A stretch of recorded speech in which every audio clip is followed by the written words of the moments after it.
नमस्कार, आवाज समाचार में आपका स्वागत है। मैं हूं मनोज श्रीवास्तव। खबरों की शुरुआत करते हैं हेडलाइंस के साथ। 7 अगस्त से आकाशा एयरलाइंस से भरिए उड़ान बुकिंग हुई शुरू। अभी मुंबई, अहमदाबाद और बंगलुरु, कोच्चि को जोड़ेगी कंपनी। सीबीएसई की 10वीं 12वीं के नतीजों में लड़कियों ने मारी बाजी। 2 लड़कियों को मिले 100% नंबर। सबसे अच्छा रिजल्ट त्रिवेंद्रम से। आज 5वें दिन भी संसद में जमकर हुआ हंगामा। बार बार रोकनी पड़ी दोनों सदनों की कार्रवाई। रवि किशन लाएंगे जनसंख्या कंट्रोल के लिए प्राइवेट मेंबर बिल। बाजार ने लगाया तेजी का सिक्सर। सेंसेक्स निफ्टी करीब 3 महीने के ऊपरी स्तर पर बंद। बैंकिंग फाइनेंस शेयरों में अच्छी खरीदारी। सेंसेक्स 390, निफ्टी 114 पॉइंट चढ़ा। आजादी के अमृत महोत्सव पर खास तैयारी। 13 से 15 अगस्त तक देश के घर घर में तिरंगे की शान। पीएम मोदी ने लोगों को दिया हर घर तिरंगा फहराने का संदेश। 68वें नेशनल फिल्म पुरस्कारों में तानाजी को मिला बेस्ट पॉपुलर फिल्म का अवार्ड। अजय देवगन और सूर्या बेस्ट एक्टर, विशाल भारद्वाज को best music director award. Madhya Pradesh सबसे ज्यादा फिल्म फ्रेंडली राज्य।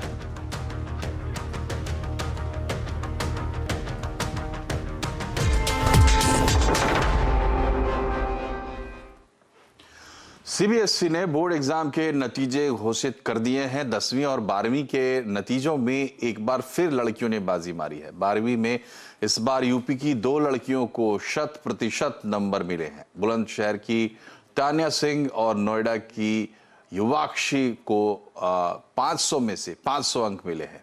वहीं त्रिवेंद्रम जोन का रिजल्ट देश में सबसे अच्छा रहा है। 12वीं में कुल 92.71% छात्र छात्राएं पास हुए हैं।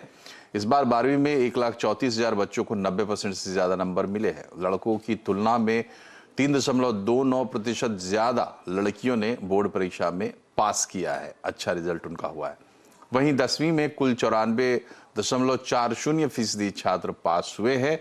अगर आपने भी अपना रिजल्ट अभी तक नहीं देखा है तो आप cbsc.gov.in पर या cbscresults.nic.in पर अपना रिजल्ट चेक कर सकते हैं। और 12वीं की टॉपर तान्या सिंह को 500 में से 500 अंक मिले हैं। वो भविष्य में आईएएस बनना चाहती है। सर, मैं यूपीएससी क्लियर करना चाहती हूँ। मेरा बचपन से ड्रीम है कि मैं आईएएस ऑफिसर बनूँ। टीचर्स यहाँ पर बहुत ज़्यादा हार्ड वर्किंग है। सबके इतने अच्छे मार्क्स सिर्फ टीचर्स की वजह से ही आए हैं। अगर टीचर्स इतना अच्छा परफॉर्म नहीं करते, हमारे साथ इतनी मेहनत नहीं करते, तो हम सबके इतने अच्छे मार्क्स नहीं आ पाते। सीबीएसई बोर्ड के 10वीं के एग्जाम में नोएडा के मयंक यादव को 100% मार्क्स मिले हैं। एमिटी इंटरनेशनल स्कूल में पढ़ने वाले मयंक यादव और उनके पेरेंट्स से बातचीत की हमारे संवाददाता ने। सीबीएसई बोर्ड के 10वीं में मयंक यादव ने 500 में से 500 नंबर लिया है और ये इस वक्त हमारे साथ मौजूद है। मयंक, कितनी खुशी की बात है। 500 में 500 नंबर हमने तो कभी सुना नहीं था ना। हम लोग जब पढ़ते थे तो कभी तो ऐसा आया भी नहीं था। मैंने भी कभी नहीं सुना था, ना मैंने सोचा था, पर बहुत खुश हूँ अब आ चुके हैं। सारा हार्डवर्क, करेज, डिटर्मिनेशन, टीचर और स्कूल का सपोर्ट। मैं थैंक करना चाहूँगा chairperson ma'am, director principal ma'am को, हमारी सारी टीचर्स को। पैंडेमिक के अंदर भी जो इतनी डिफिकल्ट सिचुएशन थी, सब ने अपना पूरा सपोर्ट दिया। मेरी फैमिली ने भी कंसिस्टेंटली मोटिवेट किया मुझे और उसी की वजह से सब हो पाया है। मैं बताइए कि पढ़ने का क्या बहुत ज़्यादा पढ़ाकू हैं आप या मतलब नॉर्मल पढ़ाई करते हैं आप? मैं नॉर्मल पढ़ाई करने की कोशिश करता था। बस जो क्लास में कराया वो रिवाइज कर लो, होमवर्क कर लो और बाकी जो मैं हॉबीज़ करने से रिलैक्स होता हूँ उससे, वरना तो ज़्यादा ओवरबर्न ना हो। जी। कोई स्ट्रेटेजी बनाई थी आपने कि मुझे टॉप करना है या इस तरह का कुछ मन में था कभी? नहीं, मैंने बस ये सोचा था अच्छे मार्क्स लाने, 90 अबव आ जाए तो सही रहेगा। मैंने ये नहीं सोचा था कि पूरे फुल मार्क्स लाने हैं। और स्ट्रैटेजी भी बस इतनी थी कि अच्छे मार्क्स आ जाए सारे सब्जेक्ट्स में और जितना में आ पाए। और आज से देश में नई एयरलाइंस आकाशा का आगाज हो गया है।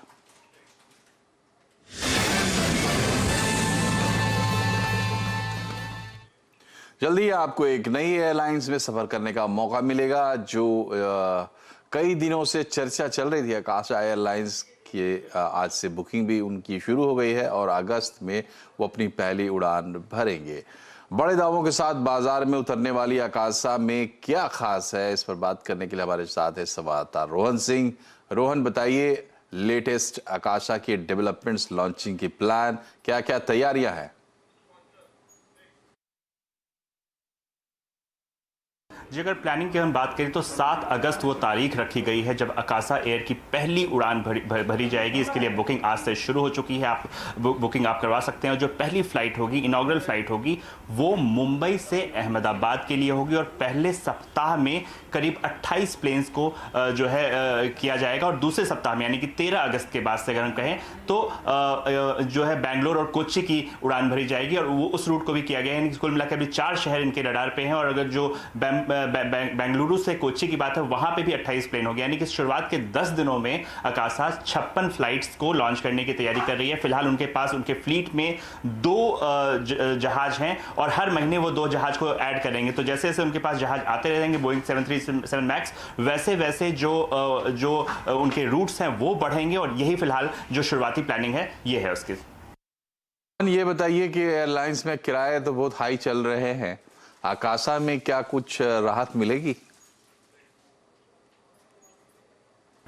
जी, अगर चूंकि शुरुआती किराए हैं तो काफ़ी कॉम्पिटिटिव रखा गया है। फिलहाल अगर हम मुंबई से अहमदाबाद रूट की बात करें तो जो 7 अगस्त का जो टिकट है और पूरे महीने का जो टिकट है वो लगभग 3948 रुपीज़ का है, जो कि अगर उसी दिन जो बाकी एयरलाइंस उस रूट पे जो है ऑपरेट कर रही हैं उनके मुकाबले लगभग 300 रुपये कम है। ठीक इसी तरह अगर कोच्चि बेंगलुरु की बात करें वहां पे भी आपको 3400 के लगभग का किराया मिलेगा, जो कि बाकी एयरलाइंस से 300 रुपये कम है। तो 300 रुपये मायने रखते हैं भारतीय कंज्यूमर्स के लिए और जब हम टिकट बुक कराते हैं तो कीमत को ज़रूर देखते हैं। लेकिन एक बात मैं कहना चाहूँगा कि फिलहाल ये जो बुकिंग है ये इनके अपने ऐप और इनके पोर्टल पर हो रही है। फिलहाल जो मेक माई ट्रिप या क्लियर ट्रिप या बाकी जो इस तरह के पोर्टल्स हैं वहाँ पर हमें नहीं दिखी है बुकिंग की, लेकिन आकाशा का कहना है कि बहुत जल्दी वो तमाम ट्रैवल एजेंट्स के थ्रू और बाकी OTT जो पोर्टल्स हैं वहां पे भी शुरू हो जाएंगे। तब हमें देखना पड़ेगा क्योंकि इनका इंट्रोडक्टरी प्राइस है, क्या ये प्राइस सस्टेन होता है, क्या बाकी एयरलाइंस जो है कंपटीशन में आके अपने किराए कम करते हैं और क्या आकाशा का आने वाले दिनों में ये जो 200-300 रुपए का जो कम किराया है वो कंटिन्यू रहता है और कूपन्स कई सारे एयरलाइंस देते हैं, क्या आकाशा भी इस तरह के ऑफर्स या कूपन्स देगी, इन सब की बात करेंगे। लेकिन शुरुआती जो टिकट किराए हमें दिख रहे हैं वो काफी कॉम्पिटिटिव है, काफी अट्रैक्टिव दिख रहे हैं हमें। चलिए, किराए कम से कम अभी तो सही है, लेकिन रोहन ये बताइए कि आकाशा एयरलाइंस में विमानों में क्या खास है, एयरलाइन क्या खास सर्विसेज ऑफर कर रही है? जी, कोशिश की गई है कुछ अलग लुक एंड फील देने की। अगर हम कुल मिला के जो इनके फोकस की बात करें, इनका फोकस है मेट्रो से नॉन मेट्रो की तरफ। चूंकि ये लो कॉस्ट कैरियर का दावा कर रहे हैं तो शुरुआत में किराए कम रखे गए हैं। लुक एंड फील की बात करें तो इनका दावा है कि इनका जो कुशन है वो काफ़ी ज़्यादा सॉफ्ट रहेगा, कंफर्टेबल रहेगा। इसके अलावा जो लेग स्पेस है वो ज़्यादा रखने की बात ये कर रहे हैं। इसके अलावा हर पैसेंजर के लिए जो चार्जिंग पॉइंट दिए जाएंगे। पूरे जो केबिन का जो डिज़ाइन है वो काफ़ी अट्रैक्टिव रखा गया है। इनके जो केबिन क्रू आपको दिखेंगे उनका यूनिफॉर्म थोड़ा सा वो पहले ही अनवील कर चुके हैं, उनका यूनिफॉर्म थोड़ा सा अलग होगा। इसके अलावा बाकी एयरलाइंस के मुकाबले इनका जो केबिन है वो इनका दावा है कि 50% ज़्यादा जो है क्वाइट रहेगा, शांत रहेगा, शोरगुल कम होगा। एफिशिएंट है, CFM जो लीप इंजन है उसके थ्रू है, यानी कि 20% कम फ्यूल खर्च करेंगे, यानी कि सबसे ग्रीनेस्ट एयरलाइन होने का दावा कर रहे हैं। और एक और खास बात खाने पीने को लेकर, तो इन्होंने खाने पीने के लिए ऑन बोर्ड मील सर्विस के लिए कैफ़े आकाशा की घोषणा की है, जो उनका कहा है कि इनको जो सोर्स किया जाएगा वहाँ पे फूड वो काफ़ी एथिकली सोर्स किया जाएगा। फ्यूज़न फूड आपको वहाँ पे मिलेंगे, वियतनामी जो राइस रोल्स होते हैं वैसी चीज़ें आपको वहाँ पे मिलेंगी। तो खाना थोड़ा सा अलग रखा गया है। बाकी जब एक बार एयरलाइन शुरू होती है तब हम देखेंगे कि इन दावों में कितनी सच्चाई है, वाकई में कितना अलग है आकाशा। बहुत बहुत शुक्रिया रोहन। तो एक नई एयरलाइंस आई है, इसकी अपनी एक्साइटमेंट है। बहरहाल बढ़ते हैं आगे और अब बात करते हैं अमेजन के प्राइम डे सेल की।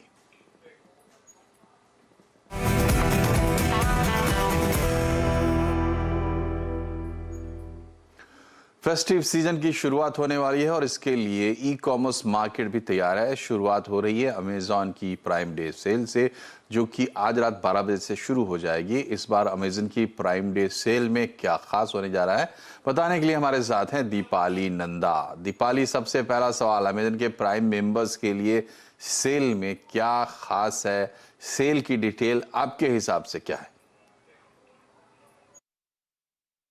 जी बिल्कुल, जिस प्राइम डे का इंतजार प्राइम मेंबर्स कर रहे हैं वो इंतजार जल्द ही खत्म होने जा रहा है। अमेजॉन 23 से 24 जुलाई के बीच प्राइम डे सेल लगाने जा रहा है और सिर्फ प्राइम मेंबर्स के लिए ही इसमें हर एक कैटेगरी में ढेरों डिस्काउंट्स और ऑफर्स दिए जा रहे हैं। अगर हम प्राइम डे सेल की बात करें तो चाहे इलेक्ट्रॉनिक्स हो, स्मार्टफोन हो, स्मार्ट गैजेट्स हो, होम अप्लाइंसेस हो, हर एक कैटेगरी में अच्छा खासा डिस्काउंट इस बार प्राइम मेंबर्स के लिए अमेजॉन लेकर आया है। अगर हम प्राइम डे के अलावा आम दिनों की बात करें तो कई सारी सुविधाएं हैं, कई सारी सर्विसेज हैं जो प्राइम डे मेंबर्स को मिलती है, जैसे कि आपको कोई शिपिंग चार्जेस नहीं देने होते, जो लेटेस्ट मूवीज़ हैं, शोज़ हैं, उनकी अनलिमिटेड स्ट्रीमिंग जैसी सर्विसेज प्राइम मेंबर्स को दी जाती है। और बात करें प्राइम डे सेल की तो काफ़ी इंपॉर्टेंट दिन रहते हैं खरीदारी के हिसाब से। प्राइम मेंबर्स की जो विश लिस्ट है वो इस सेल में पूरी होती है क्योंकि कई सारी ऑफर्स और डिस्काउंट्स इस बार दिए जा रहे हैं। तो दीपाली ये बताइए, सेक्शन वाइज, कैटेगरी वाइज अगर हम समझना चाहें किस तरीके के डिस्काउंट मिल रहे हैं तो हाइलाइट्स क्या हैं?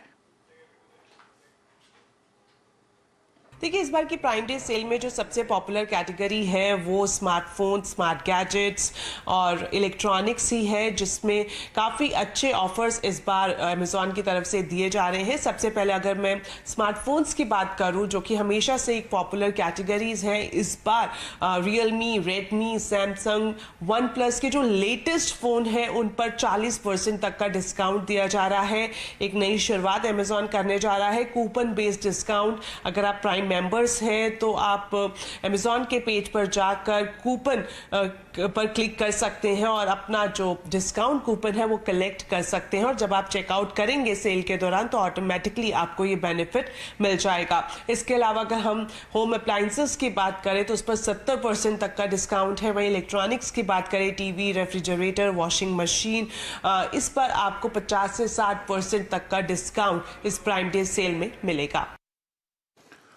और सेल में दीपाली लोगों को एक ये भी उम्मीद रहती है कि और डिस्काउंट के अलावा भी कुछ सुविधाएं कार्ड के नाम पर, कैशबैक के नाम पर, तो इस तरह की क्या चीजें इस बार? जी बिल्कुल, अगर हम ओवरऑल देखें तो कैशबैक दिया जा रहा है, इंस्टेंट डिस्काउंट है और साथ ही साथ नो कॉस्ट ईएमआई का भी ऑप्शन प्राइम मेंबर्स के लिए यहाँ पर मौजूद है। अगर आप कुछ बड़ी चीज़ लेते हैं और आपको अभी नहीं आप पैसे अरेंज कर पाते हैं तो आप नो कॉस्ट ईएमआई का ऑप्शन यहाँ पर चूज़ कर सकते हैं। इसके अलावा इस प्राइम डे सेल के लिए अमेजॉन ने आईसीआईसीआई बैंक और एसबीआई के साथ भी करार किया है। जो भी उपभोक्ता, जो भी प्राइम मेंबर्स इन दोनों कार्ड्स के जरिए ट्रांजैक्शन करेंगे उन्हें 10% का एडिशनल डिस्काउंट भी दिया जाएगा। बहुत बहुत शुक्रिया दीपाली। तो आज रात 12 बजे से शुरू हो रही है सेल और अगर आप हैं प्राइम मेंबर तो अच्छा मौका है आपके सामने। अब बात करते हैं बाजार की। बाजार शानदार रिकवरी मोड में दिखाई दे रहा है। तेजी का सिक्सर लगाते हुए सेंसेक्स 390 पॉइंट चढ़कर 56,072 पर बंद हुआ और निफ्टी 114 पॉइंट चढ़कर 16,719 पर। सेंसेक्स और निफ्टी 3 महीने के ऊपरी स्तर पर बंद हुए हैं। सबसे ज्यादा खरीदारी बैंकिंग, फाइनेंस शेयरों में रही है तो वहीं ऑटो, रियल्टी, एफएमसीजी शेयरों में अच्छी खासी बढ़त देखने को मिली। आईटी, एनर्जी, फार्मा शेयरों पर दबाव दिखा।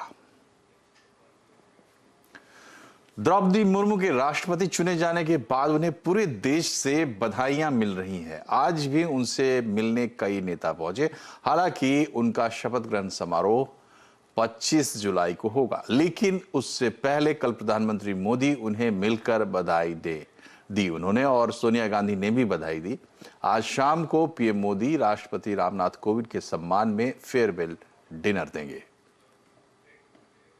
और राष्ट्रपति चुनाव में एनडीए की उम्मीदवार द्रौपदी मुर्मू की जबरदस्त जीत के बाद विपक्षी एकता की पोल खुल गई है।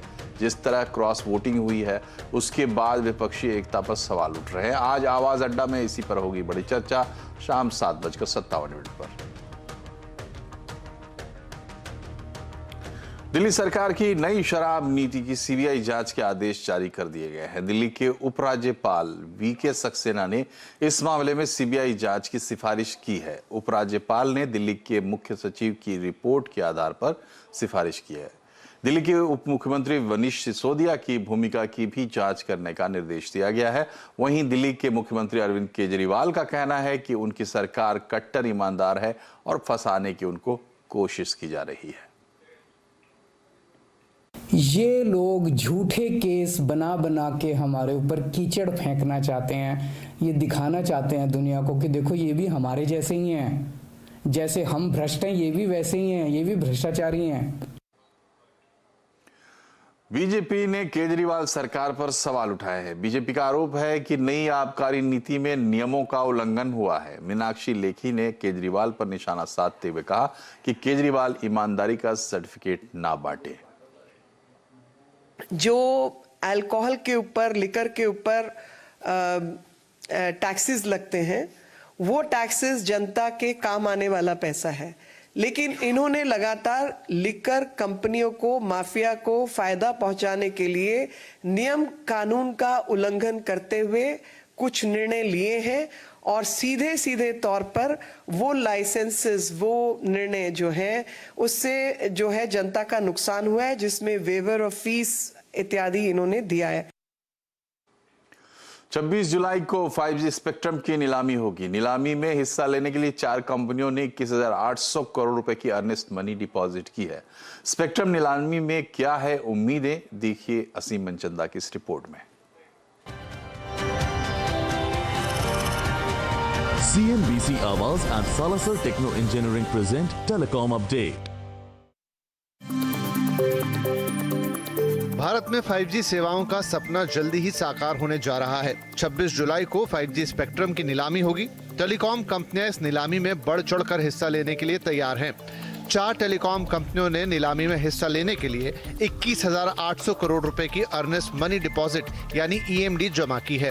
रिलायंस जियो ने सबसे ज्यादा 14,000 करोड़ रुपए EMD जमा की है। इसके बाद भारतीय एयरटेल ने 5,500 करोड़ तो वोडाफोन आइडिया ने 2,200 करोड़ की EMD जमा कराई है। इस बार अदानी ग्रुप भी नीलामी में हिस्सा ले रहा है। कंपनी ने 100 करोड़ रुपए की EMD जमा की है। जानकार मानते हैं कि कंपनियों की इतनी बड़ी रकम जमा कराने से लगता है कि कंपनियां नीलामी में बढ़ चढ़कर बोली लगाएंगी और पूरे देश में 5G स्पेक्ट्रम हासिल करने की कोशिश करेंगी। Increased debt being created by these telcos who are already going through a difficult situation pursuant to the AGR issue. Having said that, I would think this indeed is a very high-profile auction, closely followed not just within India, but also outside India. सरकार कुल 9 spectrum band की नीलामी करने जा रही है, जिसमें कुल 72 गीगाहर्ट्ज स्पेक्ट्रम रहेगा। नीलामी में रखे हुए कुल स्पेक्ट्रम की कीमत 4.5 लाख करोड़ है। सरकार ने इस बार नीलामी की शर्तों को भी काफी आसान बना दिया है। जानकार मानते हैं कि कंपनियां जल्दी ही 5G सेवाएं शुरू करेंगी, जिससे सभी को फायदा होगा। किस तरीके से सरकार ने इस बार प्राइवेट नेटवर्क को अलाउ किया है और नॉन टेलीकॉम ऑपरेटर्स को भी ऑक्शन में पार्टिसिपेट करने के लिए अलाउ किया है। ये दोनों ही स्टेप अपने आप में अभूतपूर्व हैं। इस तरह की चीज़ों से काफ़ी कंज्यूमर को भी फायदा होगा और इंडस्ट्री भी अपने लिए नेटवर्क क्रिएट कर पाएगी और इन नई टेक्नोलॉजीज 5G को यूज कर पाएगी। टेलीकॉम कंपनियां अभी 16 लोकेशन पर 5G का ट्रायल कर रही हैं और अक्टूबर तक कुछ जगहों पर 5G की शुरुआत कर सकती हैं। हालांकि हाई स्पीड और प्रीमियम होने के चलते 5G सेवाएं थोड़ी महंगी होंगी। असीम मनचंदा, दिल्ली। और श्रीलंका में राष्ट्रपति बदल गए हैं, लेकिन जनता का मिजाज नहीं बदला है। पूरा अपडेट आपको बताएंगे एक ब्रेक के बाद। बने रहिए हमारे साथ।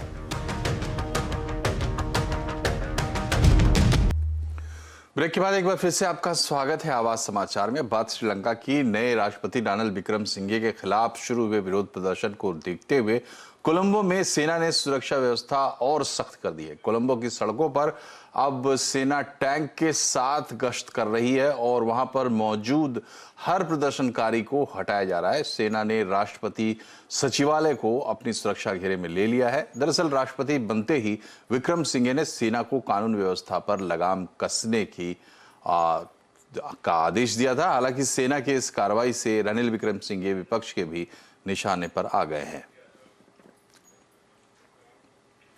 हाल ही में नासा ने अंतरिक्ष के अनोखे नजारों को दुनिया के सामने पेश किया। ब्रह्मांड की high resolution images James Webb space telescope से ली गई थी। स्पेस टेक के क्षेत्र में इसरो के साथ मिलकर भारतीय स्टार्टअप्स भी बड़ा योगदान दे रहे हैं और स्पेस टेक इनोवेशन में आने वाले समय में बड़े बदलावों की उम्मीद जगा रहे हैं। पिछले हफ्ते नासा ने अंतरिक्ष के कुछ अनोखे नजारे दुनिया के सामने पेश किए। स्पेस टेक्नोलॉजी में इस तरह की हो रही तरक्की से यूनिवर्स के कई राज सामने निकल कर आ रहे हैं। इंडस्ट्री भी तेजी से बढ़ रही है। ग्लोबल लेवल की बात कीजिए, 2018 में ये स्पेस इंडस्ट्री $360 बिलियन की थी, जो 2026 तक $558 बिलियन तक बढ़ने का अनुमान है। इसके मुकाबले भारत की स्पेस टेक इंडस्ट्री पर नजर डालिए। 2020 में लगभग $10.4 बिलियन का यह मार्केट था और अगले 4 सालों में ये यानी कि 2024 तक $50 बिलियन तक पहुंचने का अनुमान है। इस समय ग्लोबल स्पेस मार्केट का सिर्फ 2 से 3% हिस्सा भारत के हाथ में है, लेकिन पिछले 2 सालों से जिस तरह से स्पेस टेक में निजी दरवाजे खुल रहे हैं, आंकड़े यहां पर निवेश के बढ़ते दिखाई दे रहे हैं। इसरो के साथ 60 से ज्यादा स्टार्टअप्स रजिस्टर हो गई हैं। भारत में अकेले 120 कंपनियां हैं जो स्पेस टेक में काम कर रही हैं। इन्वेस्टमेंट पर ध्यान दीजिए, 2020 में यह आंकड़ा $22.5 मिलियन का था और 2021 में यह बढ़कर $67.2 मिलियन पर आया, यानी कि एक ही साल में 198% से ज्यादा की ग्रोथ। इन कंपनियों में शामिल कई अनोखे नाम हैं जिन पर आपकी नजरें होनी चाहिए। कौन कौन से हैं वो इंडियन स्पेस टेक प्लेयर्स जो आगे बढ़ने वाले हैं? देखिए वो नाम, ध्रुवा स्पेस, यहां पर अब तक करीब $6.85 मिलियन तक का इन्वेस्टमेंट आया है। स्काई रूट एरोस्पेस में $17 मिलियन तक का इन्वेस्टमेंट आया है। इसके अलावा जो और अग्रसर कंपनियां हैं उनमें आंकड़े और भी बढ़ते हुए दिखाई देंगे। अग्निकुल है, इसके अलावा पिक्सेल जैसी कंपनियां हैं और ये आंकड़े देखिए। अग्निकुल ने अब तक करीब $14.5 मिलियन का फंड रेज किया है। $33 मिलियन से ज्यादा का निवेश पिक्सेल में आया है। तो यहां पर एक और कंपनी है जिसने अब तक करीब $628,000 तक का फंड रेज किया है और वो है एस्ट्रोगेट लैब्स। ये इनफैक्ट कुछ ही कंपनियां हैं जिनके मैंने आपके सामने नाम पेश किए हैं। लिस्ट काफी लंबी है, लेकिन खास बात यह है कि इन कंपनियों की मदद से 2030 तक भारत का जो कमर्शियल स्पेस टेक का मार्केट है वो $77 बिलियन तक पहुंचने की उम्मीद है। और इन दिलचस्प आंकड़ों ने आवाज एंटरप्रेन्योर्स को फिर प्रेरित किया है कि भारतीय स्पेस टेक पर बात किया जाए। आवाज एंटरप्रेन्योर का स्पेस टेक स्पेशल शो देखिए शनिवार 8:27 पर और रविवार 2:27 पर। ओलंपिक स्वर्ण पदक विजेता नीरज चोपड़ा ने एक और शानदार प्रदर्शन किया है। नीरज ने वर्ल्ड एथलेटिक्स चैंपियनशिप के फाइनल के लिए क्वालिफाई कर लिया है। अपने पहले ही प्रयास में उन्होंने 83.39 मीटर तक भाला फेंका और इसी के साथ पुरुषों की भाला फेंक फाइनल में जगह बना ली। टोक्यो ओलंपिक्स के स्वर्ण पदक विजेता नीरज चोपड़ा अब वर्ल्ड एथलेटिक्स चैंपियन में भी स्वर्णिम सफलता के बेहद करीब पहुंच चुके हैं। और 68वें राष्ट्रीय फिल्म पुरस्कारों में अजय देवगन और सूर्या को बेस्ट एक्टर खिताब मिला है। अजय देवगन को उनकी फिल्म तान्हाजी के लिए इस अवार्ड से नवाजा गया है। वहीं अजय देवगन की ही film Tanhaji the unsung warrior को बेस्ट पॉपुलर फिल्म का खिताब भी मिला है। इसके अलावा एक्ट्रेस अपर्णा बालमुरली को बेस्ट एक्ट्रेस के खिताब से नवाजा गया है। आपको बता दें कि साउथ के एक्टर सूर्या और एक्ट्रेस अपर्णा बालमुरली को यह अवार्ड उनकी फिल्म सोराराई पोटरू के लिए दिया गया है। बेस्ट फीचर फिल्म भी बनी है। बेस्ट डायरेक्टर का नेशनल अवार्ड के.आर. सच्चिदानंदन ने जीता। वहीं बेस्ट म्यूजिक डायरेक्टर का अवार्ड विशाल भारद्वाज को मिला। बेस्ट गीतकार बने मनोज मुंतशिर, जिन्हें सायना के लिए इस अवार्ड से नवाजा गया है। और इसी के साथ बुलेटिन में फिलहाल इतना ही। इन खबरों पर अपडेट रहिए और जुड़े रहिए CNBC आवाज से ट्विटर, फेसबुक और YouTube के जरिए। हमें इजाजत दीजिए। नमस्कार।